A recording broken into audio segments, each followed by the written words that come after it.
Hello students, we are going to see class 8 maths chapter 2 example 11. The question is Devanshi has a total of rupees 590 as currency notes in the denomination of rupees 50, 20 and 10.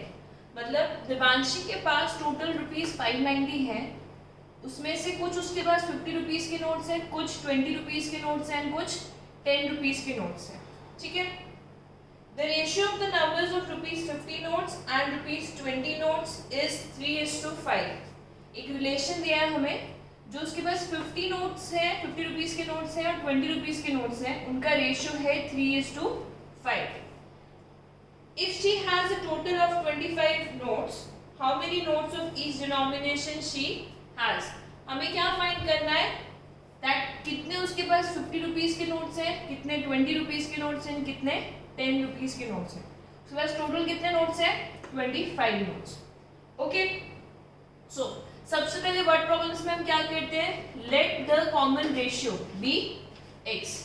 अगर common ratio x है तो according to this relation the number of 50 rupees notes कितने हो जाएंगे? 3x. And the number of 20 rupees notes कितने हो जाएंगे? 5x. Because ये रिलेशन दिया है, रेशियो में हम कॉमन रेशियो लेके उनको मल्टीप्लाई कर देते हैं. ठीक है. अब यहाँ पे आप नोटिस करोगे 10 के बारे में कुछ नहीं दिया, रुपीज 10 के बारे में हमें कुछ मेंशन नहीं करा. So what will do, let the number of rupees 10 notes be a. एक और वेरिएबल ले लेते हैं. This is for some time only, ये ऑप्शनल है, आप लो तो ठीक है, नहीं लो तो भी चलेगा. अब टोटल नंबर ऑफ नोट्स क्या दिया है? 25 दिया. देवांशी के पास टोटल नंबर ऑफ नोट्स 25 है. तो क्या इन तीनों का सम 25 होगा? उसके पास 50 रुपीज के 3x नोट्स हैं, 20 रुपीज के 5x नोट्स हैं एंड 10 रुपीज के a नोट्स हैं, और टोटल कितने नोट्स हैं? 25. So can we write 3x plus 5x plus a is equal to 25. अब इसमें हम क्या करेंगे? a की वैल्यू फाइंड करेंगे in terms of x. So 8x plus a will be equal to 25. तो a क्या हो जाएगा? 25 माइनस 8x. आप ये डायरेक्टली भी कर सकते हो और यू कैन शो दिस 10. तो यहाँ पे क्या लिख देंगे हम? 25 माइनस 8x. ठीक है. अब इंपॉर्टेंट चीज, अगर मेरे पास 50 रुपए के 10 नोट है तो टोटल मेरे पास कितने रुपीस हुए? 500 रुपीस. और अगर मेरे पास 20 रुपए के 5 नोट है तो मेरे पास कितने रुपीस हुए? 100 रुपीस. तो in total how much money I have? 600 rupees.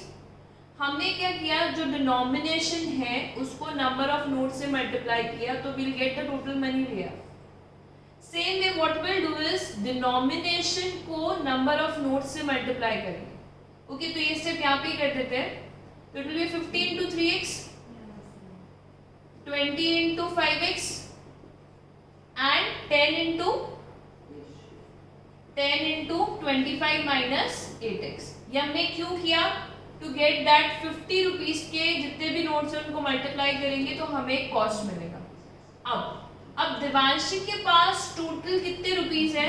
Total 590 rupees है उसके पास. तो इन तीनों का एडिशन कितना हो जाएगा? 590. सो इसको सॉल्व कर देंगे. 50 into 3x कितना हो जाता है? 150x plus 20 into 5x is 100x plus, अब ये 10 मैंने ब्रैकेट क्यों लगाया? बिकॉज दोनों से मल्टीप्लाई होगा. ये कॉमन मिस्टेक होती है यहाँ पे. 10 दोनों से मल्टीप्लाई होगा तो it will be 250 minus 80x. This will be equal to 590. जैसे यहाँ पे 500 प्लस 100 600 था, ऐसे सेम वे 50 रुपीज का जो अमाउंट है, 20 रुपीज का जो अमाउंट है, 10 रुपीज का जो अमाउंट है, तीनों का सम मिलके ही 590 होगा जो एक्चुअल अमाउंट देवांशी के पास है. सो अब इसको सॉल्व करेंगे. 250 minus 80x 170x, 590 minus 250 is 340. तो x is 340 upon 170 that is 2.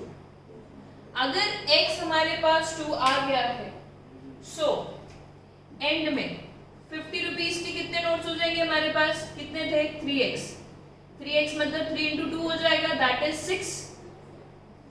20 rupees के कितने नोट्स हो जाएंगे?